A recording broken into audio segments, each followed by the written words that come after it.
Good morning, ladies and gentlemen. Thank you very much for coming today for what has turned out to be an extraordinarily timely discussion that I'm very much looking forward to. Chairman McKeon does not need very much introduction, and I will save the time so that we can hear from him and have some more discussion.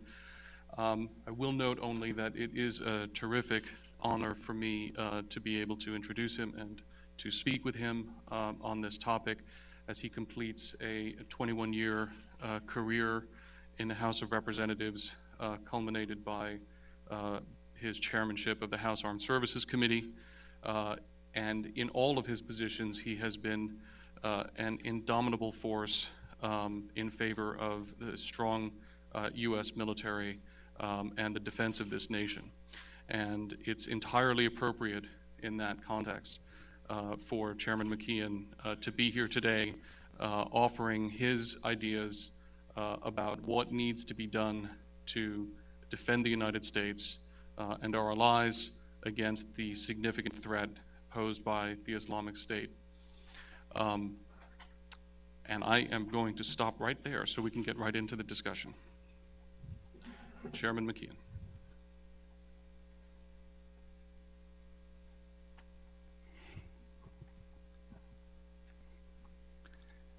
Good morning, everyone. Thank you, Fred, for the introduction. It was around this time, 9:30 in the morning, 13 years ago, that the second plane hit the World Trade Center. Will you please join me in a moment of silence?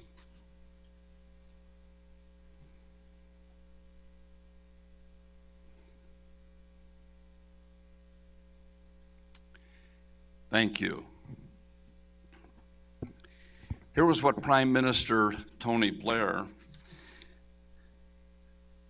commented on that day.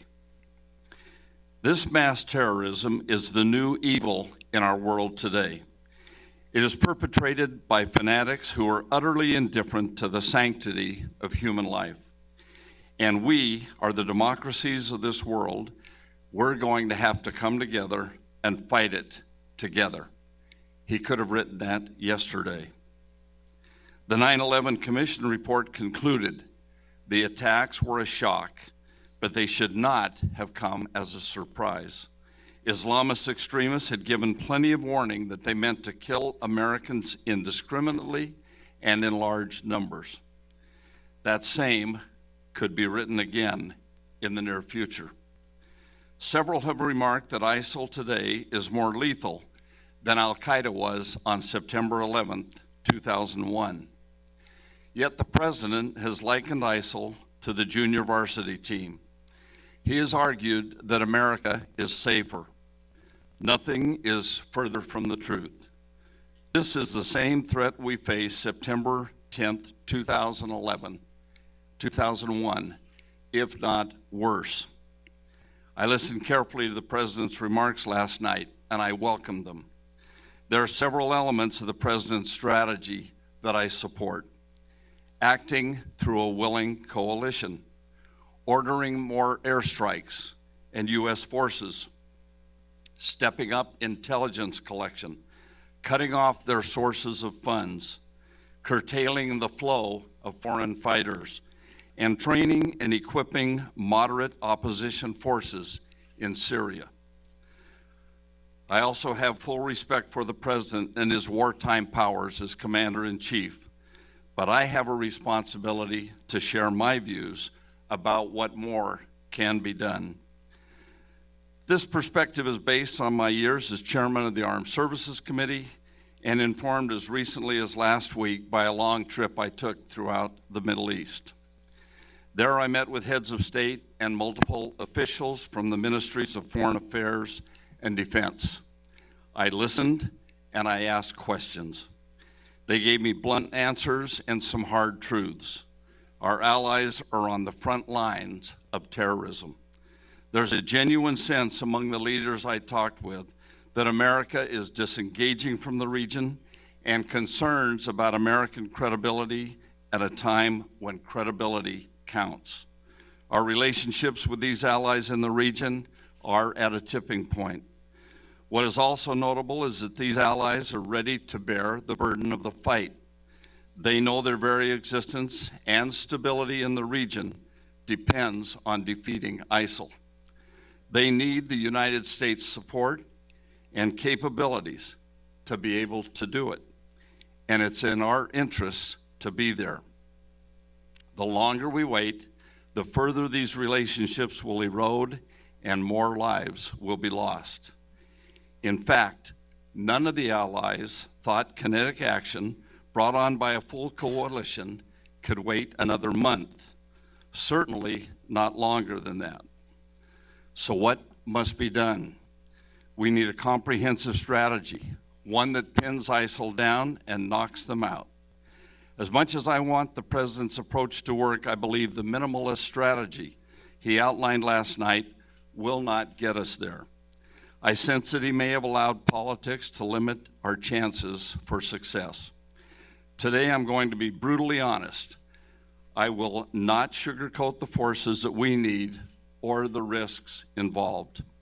First, our strategy must acknowledge that ISIL is an immediate threat to U.S. national security and treat it as such.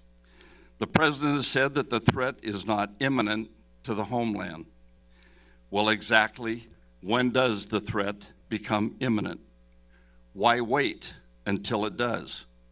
We must have a comprehensive strategy that stops any plot against U.S. citizens or our interests now. Second, I call for swift action with a strategically realistic plan to defeat ISIL before they gain more steam. Note that I did not say contain ISIL.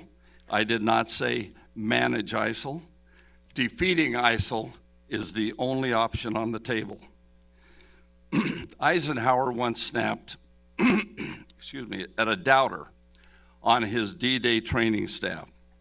This operation is being planned as a success. There is no other option. We must channel that resolve. A go-slow strategy gives them space to thrive and grow and blend with the population. Every month, 500 more foreign fighters join their ranks. Every month, they raise nearly $85 million in revenue just from oil. Every day, ISIL identifies and brutally executes the Sunni moderates who might be convinced to work with us again. Soon, all that will be left is a cowering population unable to resist the caliphate. ISIL is a Sunni movement. Getting the Sunnis to reject them is key. While we wait to see what the newly formed government will do, we're missing the chance to get the Iraqi Sunni leaders on board who can truly speak for their people. And the job will be harder this time. The Sunnis must have reason to believe that we have their back if they stick their necks out with ISIL. They must believe they have a future politically in Iraq. Any U.S.-led coalition must engage with the Sunnis and make them understand that this is not a sectarian fight against them. And we have to get into those Sunni villages with special ops forces to rebuild relationships. Because if the moderate Sunnis slip through our fingers, they're gone. And with them, our chances for success. We have to reconnect the intelligence links and security forces capabilities that were lost when we left Iraq. Iraqi Shia, Sunni, and Kurds all will be needed to maintain post-war security and stability. That process has to start immediately. Third, we must kick ISIL hard in both Iraq and Syria at the same time. An Iraq first or an Iraq only approach won't work. They can never be defeated if they have a safe haven as big and remote as Western Iraq or Eastern Syria. Now, striking Iraq and Syria will not be easy. We must tailor operations there so that we do not empower Mr. Assad or al-Qaeda elements in country. That may sound difficult to do. That's because it is. But if we want ISIL defeated, we need them encircled. Any strategy that allows ISIL to squirt out into Jordan, Lebanon, or Turkey will only make the fight more difficult. A coalition force empowered by the Americans could do just that. And once they're encircled and eliminated, we need that territory to be held by friendlies. This is the only way to get this done and done right. The President has asked that the authority to train and equip moderate opposition forces in Syria. He's implied that it's Congress that has been stalling on giving him this tool. He also implies that this is the key to defeating ISIL in Syria. Let's be clear. There have been bipartisan doubts about this proposal, starting from within the White House. Just last month, the President said that arming moderate rebels in Syria has always been a fantasy, and that there wasn't as much capacity as you would hope. I, too, recognize the risks, yet I support this effort as a necessary component for the long-term security of Syria. But arming surrogates and conducting sporadic airstrikes is not a formula for success against ISIL. It's not timely enough or decisive enough. We've learned that in Yemen and the Horn of Africa after many years. Coalition operations on the ground and in the air, backed by enabling capabilities of the United States, will be required. Fourth, the U.S. must take the lead to build a coalition, which the President has finally started. As I indicated earlier, the brutality of ISIL is appalling. The Kurds, the Iraqis, the Turks, the Emiratis, and the Jordanians all have military capability. They all want to knock ISIL on its back. They need our help, they want our help, and we owe them our help. Ignoring their pleas is a quick way to end up friendless and with little, if any, U.S. influence left in the region. Let's not forget that our allies around the world are watching and wondering if they can ever trust the U.S. again. American leadership is not an option here. It's a necessity. We are the missing piece in the puzzle. There are certain capabilities that we have invested in for decades. The ability to control air and sea space, the ability to put troops in difficult terrain and hostile territory, the ability to supply forces and communicate on the battlefield. That's how we pull these nations together. Now look, this is no light lift, but the man who held together the most difficult alliance in history, Dwight D. Eisenhower, had it right when he said, "Only strength can cooperate. Weakness can only beg." Though many allies have strong doubts about the Obama administration's willpower, America still carries weight in the Middle East. I do believe that we can bring Sunnis and Shias and Kurds and even Turks together. To make that happen, the President needs a team of diplomats and soldiers on the ground, ushering every player towards the same purpose, not just this week, but on a sustained basis. We heard good things from Western allies at the NATO summit. Now is the time to match words to action. They have a stake in this fight too. We're holding the starter pistol. The time to pull the trigger was yesterday. Now, most of us cringe at the term boots on the ground, but we need to talk about boots on the ground actually means. Some have taken it to mean large occupying forces in a hostile land. That's a red herring. In fact, the best way to ensure that we never have to drop an entire maneuver corps into Iraq is to be smart about using the right boots on the ground today. The President may not admit it, but he's already made this distinction. He's inserted special forces, trainers, advisors, and security forces. This is the right decision, but more can be done. That includes increasing our assistance to the Kurds. It means empowering moderate Sunnis where and when we can. and bolstering the non-sectarian forces in the Iraqi security forces. This will take troops, but it will not take divisions. There's no way around it. American boots will be standing on sand. Americans will be shot at, and they will be shooting back. There's simply no other way to do this. This strategy is not without risk. Neither is the president's. It would be wrong to sell it that way to the American people. This is a dangerous business. It's dangerous anytime we have our sons and daughters take to the skies, the seas, or the shores to defeat an enemy. The only thing more dangerous is waiting. Finally, we must not rely solely on counterterrorism. Wars are not won by counterterrorism alone. The 1990s proved as much. The president has implied that he will approach the problem of ISIL with a heavy emphasis on counterterrorism forces, the same tool he's used for 7 years. That's like trying to solve a problem, a puzzle, with a single piece. CT has not stopped the growth of ISIL and the spread of terrorist groups in the region. The president wants to use a light footprint now in hopes that he doesn't need a heavy footprint later.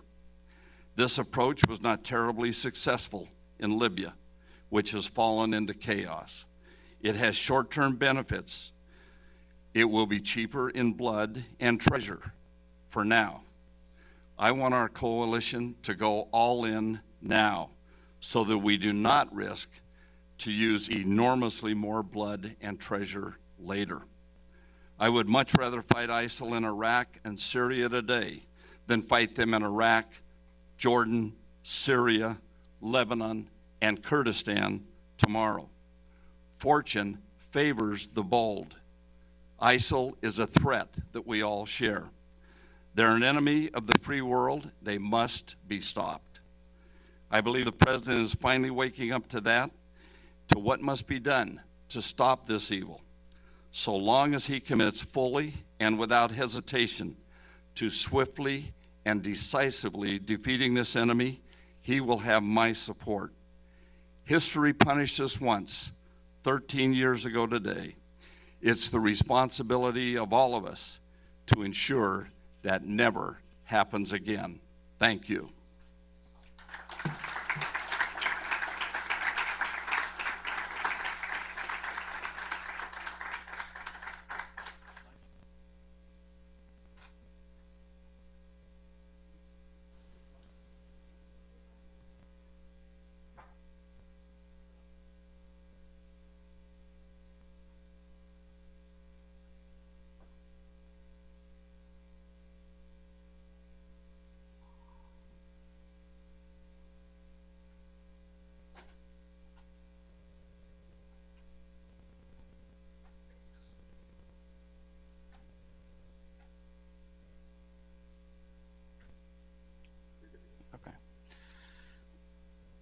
Thank you, Mr. Chairman, for those excellent remarks. For the audience, I apologize in my haste to get the chairman before you. I neglected to introduce myself. I'm Fred Kagan. I'm the director of the Critical Threats Project here at the American Enterprise Institute. And I, like the chairman, was disappointed with the president's speech last night. I think it was, at best, a partial plan, an idea, a sketch, but inadequate. Like the chairman, I have also been working on an alternative, which I will publish along with my co-authors, Kim Kagan and Jessica Lewis, at the Institute for the Study of War. That will be available at understandingwar.org tomorrow, hopefully in the morning. And it will focus on, among other things, the very issue that you raise, sir, namely the need really to focus on the Sunni community. And that's what I really didn't hear in the president's speech. I heard a lot about working with a Shia government in Iraq, working with the Kurds, not working with Assad, which I think is very good. But it really seemed like a strategy that was focused on the periphery, that was focused on outside groups, whereas I think, as you very accurately explained, this is fundamentally a problem in the Sunni Arab community. So one question I think it's important to answer up front is, do you think there's a risk that the president's strategy will make things worse? Is there a risk that we may appear to be the Iranian Air Force by pursuing this approach, that we may be encouraging the development of independent Kurdistan in a way that could be seen as threatening to Sunni Arabs? Is there a danger in what the president is doing that in a way that seems to be ignoring the Sunni community? As I mentioned, his strategy holds risk. My strategy holds risk. Getting out of bed in the morning holds risk. But what you have to do is do what we can do to mitigate the risk. And I think, as I mentioned, history favors the bold. This is not a time to be piecemealing this. It's not a time to be going in the minimalist approach, because every day that goes by, they get stronger, become more emboldened, and they're growing while we're waiting. When I was talking to King Abdullah, he said, we're ready to go right now. We're going to go if nobody else does, because they really see the threat. I mean, it's right on their borders. And he says, we're ready to fix bayonets and go today. So I think when we get the sense of that same urgency, when we say we're all in, I liked a lot of things that the president said, but my concern is not what he says, it's what he does. And I think what we really need to be focused on is not last night's speech. We need to be focused on what he's going to do today, what he's going to do next week, what he's going to do a few weeks from now. You know, we have an election coming up, and there's a temptation to start talking about other things. And he needs to zero in on this. He's got 2 years left in his presidency. His legacy is going to depend on this. You know, President Bush did not want to be involved in war. He wanted to be the education president. In fact, on 9/11, he was in a school, and that was his big thing. I was called down to meet with him in the Texas State House before he was even sworn in as president. He invited a bunch of us down. I'm also on the education committee, and that's what he wanted to work on. But you don't get to always decide what you want. When you're sitting in the Oval Office, things come at you, and you have to take life as it is. Right now, he needs to be focused on protecting this nation and our interests around the world, and that needs to be his sole overriding focus. And time will tell, but history has shown to this point, he doesn't stick with anything for long enough to get it done.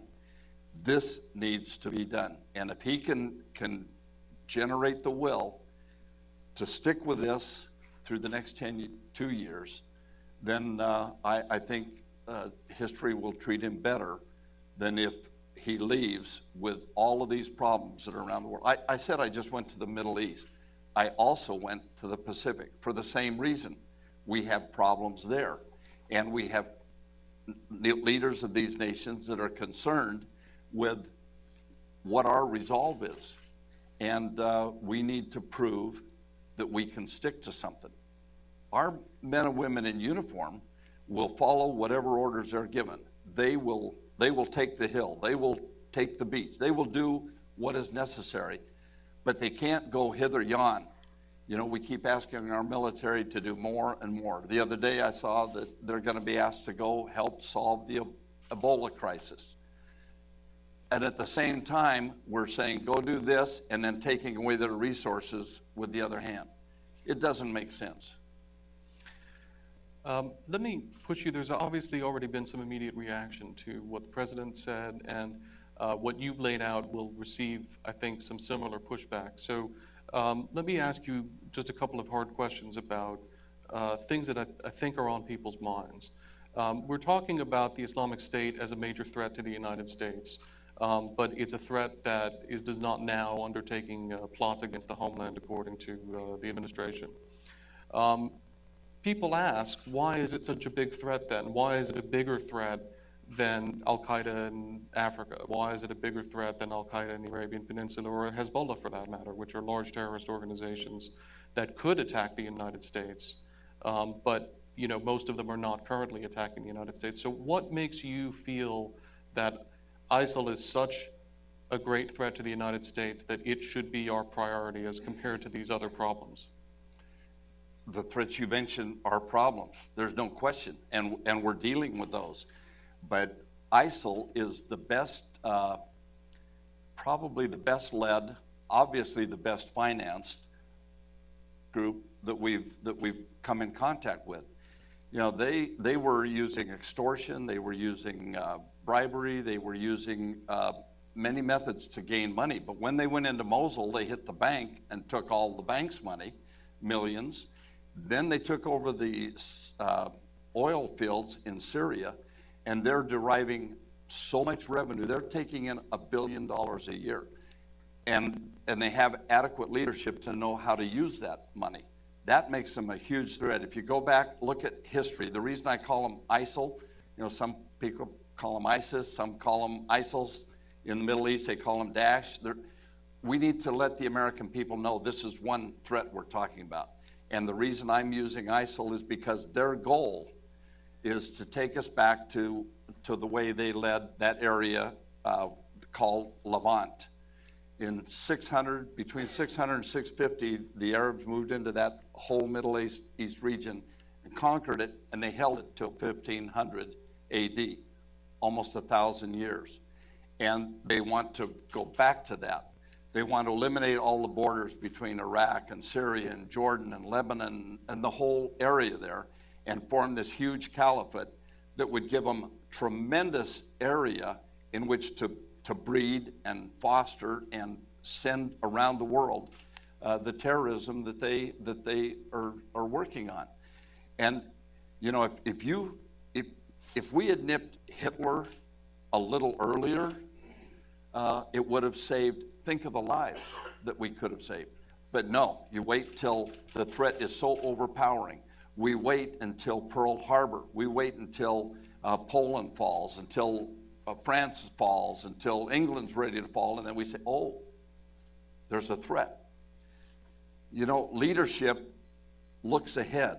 They see threats in the future, and sometimes threats can be eliminated before they ever become a threat. That's true leadership.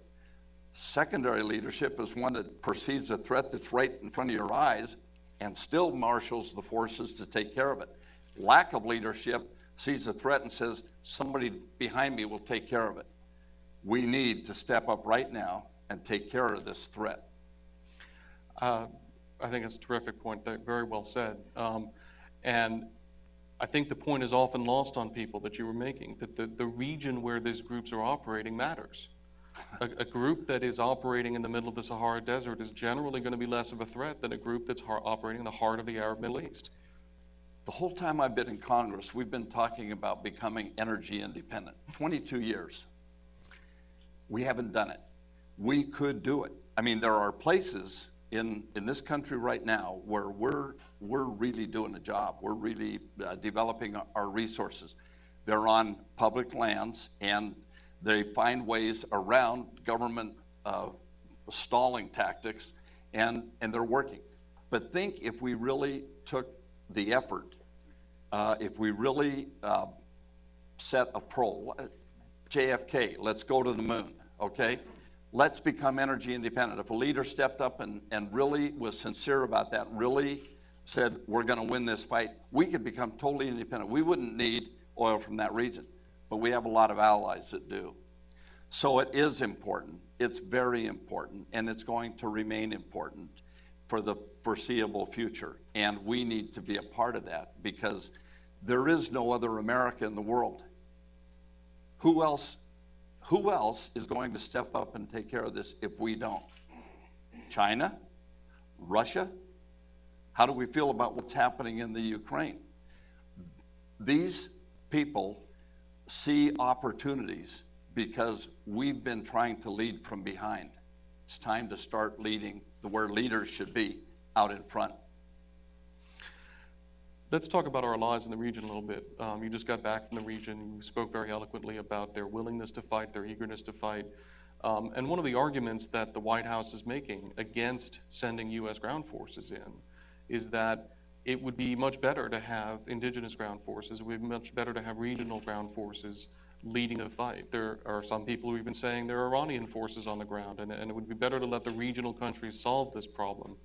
People have even gone so far as to say that it's counterproductive to send American forces in because it'll just encourage the regional states and the Iraqis not to do their jobs. What do you make of those arguments? It's not an either or.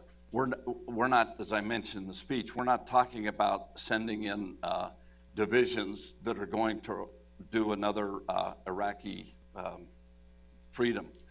What we're talking about is using the local forces there, Iraqis, Syrians, helping them rise to the capabilities that they have. But there are shortcomings that they have that we can fill. We can do the logistics, we can do the communications, we can provide the air support, there's nobody that can plan and carry out missions like we can. I'm not saying we push the Iraqis aside, go full bore in and say, okay, we're here, we're gonna, that is the wrong thing, because that would then give the Arab world something to say, yeah, these guys are coming in trying to take over again. No, that is what we want. We want to help them win their fight. The Iraqis want to do it, the Jordanians want to do it, the Saudi Arabians want to do it, but they need us. There are certain capabilities we have nobody else in the world has. And that's what we need to do, not go in and take over and make their problem our problem, but we need to help them solve their problem, which is also our problem. And you're arguing that our air power is not enough. We need to have forces on the ground to help them. I mentioned we tried that in Libya. It hasn't worked. I think I was visiting the other day with our Chief of the Air Force, General Welch. We have the most powerful, there is nothing to stand up against our air support. And those people on the ground, when they see those planes coming, they don't want to be there. But after the bombs drop, somebody's got to take the ground. Somebody's got to hold the ground. And if you don't, they just come back, So one of the things that I think came out loud and clear from the president's speech is that he really sees this as a counterterrorism problem, and he wants to pursue a counterterrorism approach, and he's basing that approach on a couple of specific models. And he mentioned Yemen and Somalia as being the models of operations that he wants to repeat in Iraq and Syria. Our CTP's Catherine Zimmerman has written a fair amount about this as we follow Yemen and Somalia. What do you make of that notion? It doesn't work. Yemen and Somalia are a good example. They are still very strong, even though Al-Qaeda is. Pardon? The Al-Qaeda franchise. They're still very strong, right? Right. And we've made gains there. We've killed a lot of their leaders. We've done things. We've made improvements. But that could go on for years and years. And in the meantime, they're getting stronger also. And they're able to train and send out people that one of the top bomb makers is in that area. And we haven't been able to get him yet. He's the one that did the underwear bomb and other things that he's able to do from that area. So that doesn't totally work. We need to clear ground and hold ground and deprive them of any places where they can train and foster and continue the spread of their terrorism. Right, and as we are tracking here at Critical Threats, in fact, Al-Qaeda in the Arabian Peninsula has established a new safe haven for itself in Yemen, in eastern Yemen, and it's pushing back into territory that was theoretically cleared earlier. And although we killed Ghadani, the leader of al-Shabaab, he's not the first leader that we've killed, and the organization was very quick to replace him and to continue operations. So I think it's interesting that the president should point to those cases as being the evidence that this is going to work in a much harder, as you pointed out, a much harder situation against a much more lethal set of enemies. Well, he used another example too that I wondered why he used it, saying that America was the leader that had pulled the world together to fight Russia and Ukraine. I was in a meeting in the White House a few weeks ago, and the president was giving us a synopsis of problems around the world, and I said, you didn't mention Crimea, is that just gone?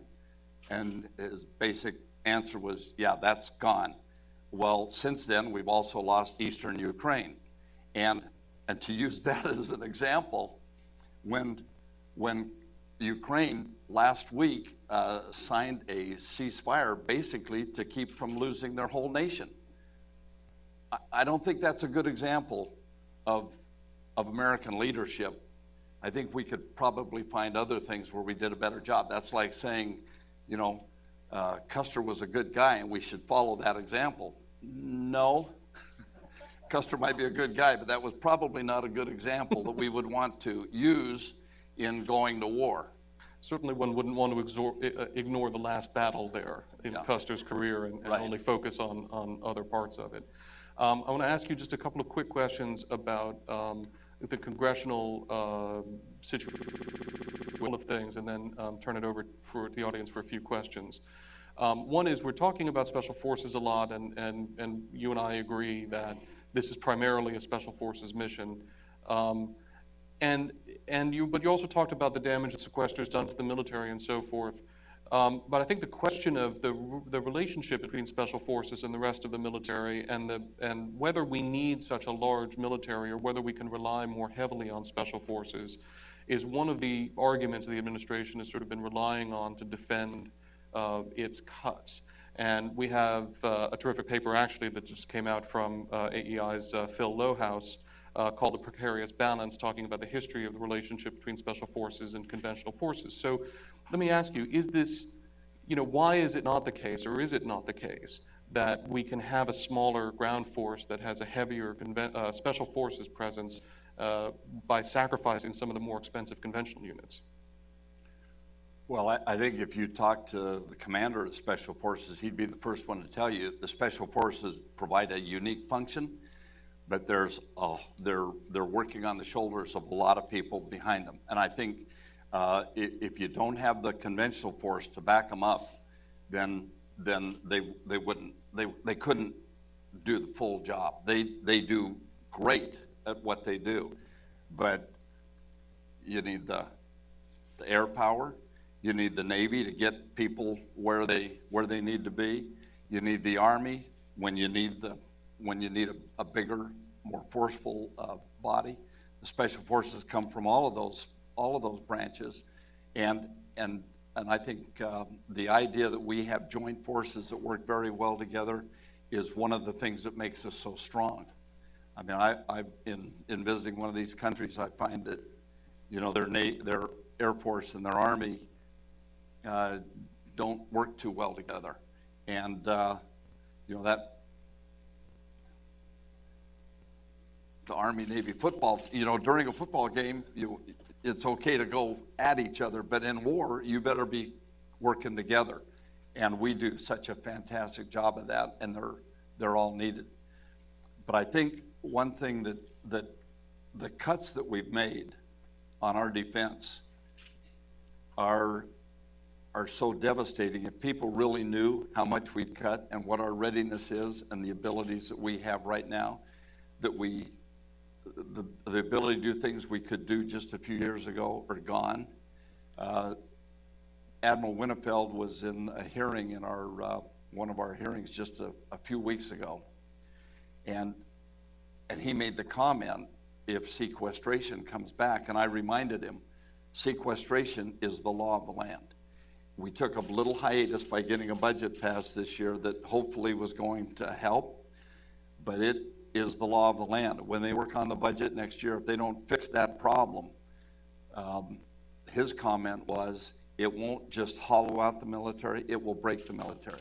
And to be talking about breaking our military right now, when we're looking at all of these spots around the world, I mean, as bad as ISIL is and all of this that we're talking about right now, when I was visiting with Prime Minister Netanyahu, he said they just finished 50 days of war.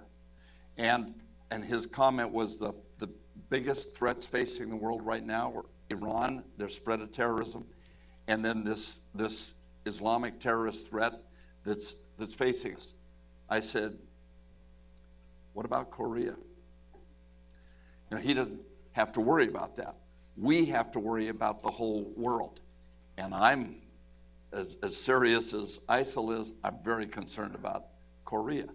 I went there again last month and hadn't been there for a while, and visiting with General Scaparrotti, the problems that we see there. Seoul extends now almost to the DMZ, 27 million people under the threat of 41 artillery batteries that are aimed right at them. I told Mr. Netanyahu, I said, you know, you finished 50 days of war and had 2,000 casualties. Phenomenal, the job you did to avoid killing innocent people. But in Korea, if things went bad, immediately we would have hundreds of thousands of lives. So we have to look all the way around the world. We have to have our military station for that, plus other areas. And this is such a pressing threat, ISIL, because of their daily adding to their force and daily adding ground to their territory. And that's a huge threat, but we have other major problems too. And if, like I said before, if not us, who? It's sort of hard to point to a part of the world where things are going well at this point, which is a sobering thought. Disneyland's still doing well. That's great to hear. All right, I'm going to go to the audience. I'm going to take two questions, very quick questions. Identify yourself and ask a quick question, please. Over here and then over here. Sir, George Nicholson, Special Operations Command, Force Structure and Doctrine. First, I want to thank you and your predecessors for everything you've done for SOP. People don't realize there would not be a SOCOM today if it had not been for Senator Nunn, Senator Cohen, and Congressman Nichols. All the services adamantly opposed it. But along those same lines, I know that one of Admiral McRaven's highest initiatives was to go ahead and replicate what we've done with NATO Special Operations Command in Europe. He wanted to replicate that for Southcom and replicate that for PACOM. And there's been a congressional pushback on that. Any comments on that? And the second question we'll take over here. Could you just say that again? I'm deaf. I lost my hearing aids in Middle East. One of Admiral McRaven's highest priorities was to replicate what we have in the NATO Special Operations Command in Europe, which has been extremely successful, of replicating that and doing the same thing in Southcom and doing the same thing. And there's been a pushback, just like the pushback on increasing, not additional manpower, but taking slots out of Tampa and putting them up here in Washington for the National Capital Region interface. And I know there's been a pushback on Congress. Can you talk to that? I think, as I mentioned, there are problems all around the world, and we need friends all around the world. That's why I went to the Pacific. They've come and visited me, so we met with the leadership in Taiwan and Korea, Japan, went to China, and then we got a briefing from PACOM. I think wherever we can put together or could put together alliances that would help us. I don't know why the pushback, maybe the concern is that we may get drug into things, but we get drug into things anyway. We might as well have people that are ready, willing to join us in the effort. I'm happy that Japan has been able to work on their constitution to come up with more ability to defend themselves. That's been an issue for them, obviously, since World War II. But now China keeps pushing closer and closer, and it just gets pretty testy. And if we can have them do more to help their defense, that's less that we have to do.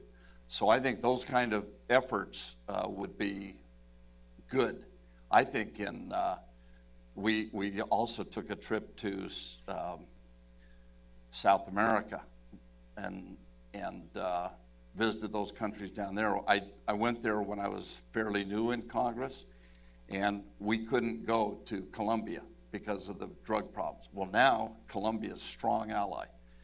We've had special forces in there helping them. We've had the Navy cutting off the drugs flow, and their local people have pulled together the wherewithal, the ability, and they pushed the drug people, the FARC, back into the jungles. They're winning the fight. They love us because we've really helped them. So I think if we put more effort into Central America, South America, we could do a lot more than we're doing for a lot less money than we're spending in some other places. I think alliances are good. We should try to create them, not just when we need them. We should plan before and develop the bonds, develop the friendships, and then when we get into problems like we've got in the Middle East now with ISIL, they're already there with us. Yeah. Hi, I'm Penny Starr with CNS News. You've spoken about the threat all around the world, but what about right here in the United States? For example, border security and also fighters who have joined ISIS abroad who hold U.S. passports. Thank you. What about the threat here, border security and ISIL fighters who have U.S. passports who conduct? That's a huge threat. We had 2 people from Minnesota killed in a firefight over there recently. One of them had worked for TSA for 10 years. If he had decided to stay here and cause problems instead of going over there, what could he have done? And the problem, it's the people in the area all understand the foreign fighters, real problem. We have probably 100 Americans over there fighting. They go, they learn, they come back. It's a big threat for us, for the Europeans, for other Western nations. There's a number, I've heard 15, 18,000 possible people involved that have, I used the wrong number, maybe 10,000 people that have American or European passports that could come back into this country without a visa, and that's a very, very serious problem. That's one of the reasons why we have to eliminate this threat over there, because it could happen here any day. That's the imminent danger in this threat. And that's one of the things, obviously, that differentiates this threat from some of the other threat groups around the world that don't have anything like that concentration of U.S. or European passport holders involved in those conflicts. So the specificity of this really matters. Yeah, it all comes back to the whole purpose of this thing is protecting our people, protecting our nation. They pointed out to me over there that the oceans won't protect you this time because you're just a few hour plane flight away.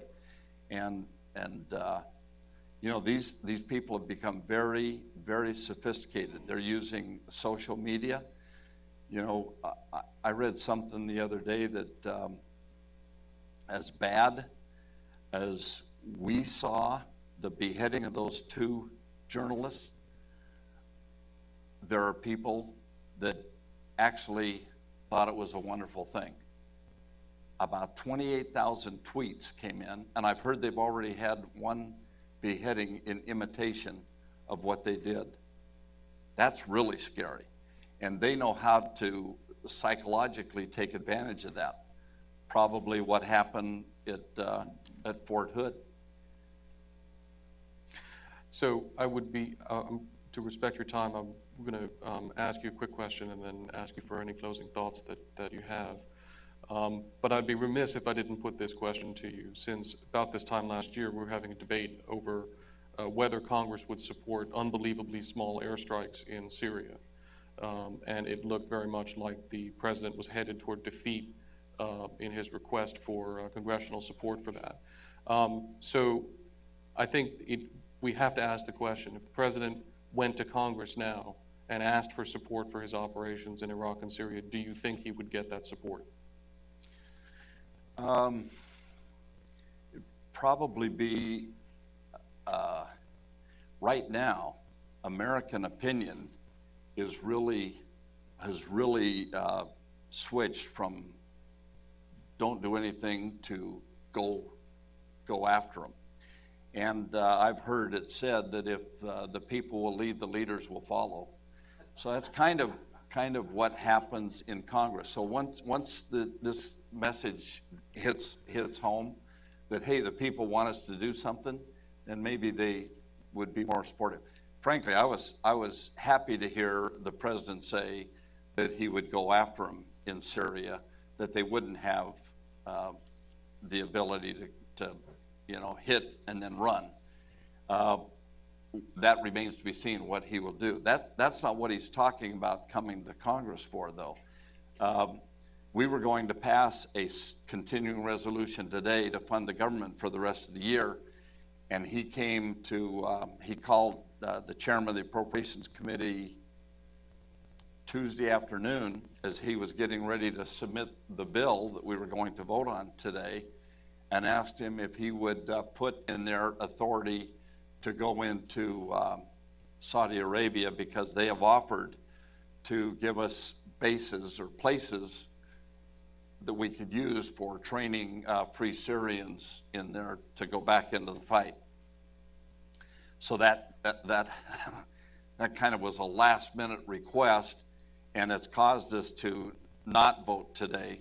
We pulled that back. In fact, right now we're in a session that I missed, talking about that, about what we do, and we will have another classified briefing in an hour to where we talk about more of it. So we're trying to see what is the mood of the Congress. Will we be able to do this? I tend to think that given the seriousness of the situation, that we would give him that authority to take advantage of Saudi Arabia's offer.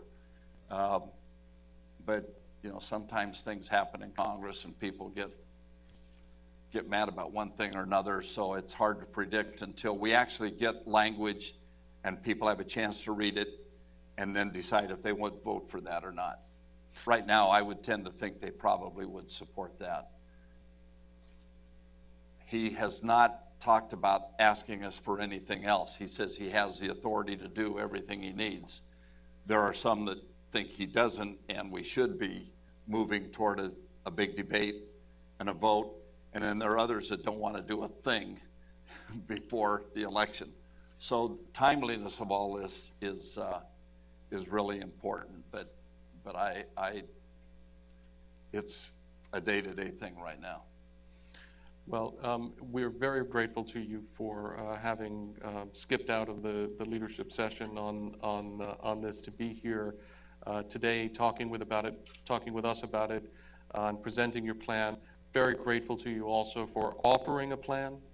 This has been something that we've seen a lot of people carping and criticizing, which is easier to do. So it's very remarkable when someone in your position comes out and offers something concrete in its place. And I think it's a good plan that you've suggested and something that we can build on. And I also want to take the opportunity to thank you for your many, many years of leadership on this issue and fighting to protect American national security and all you do. So please join me in thanking Chairman McKeon.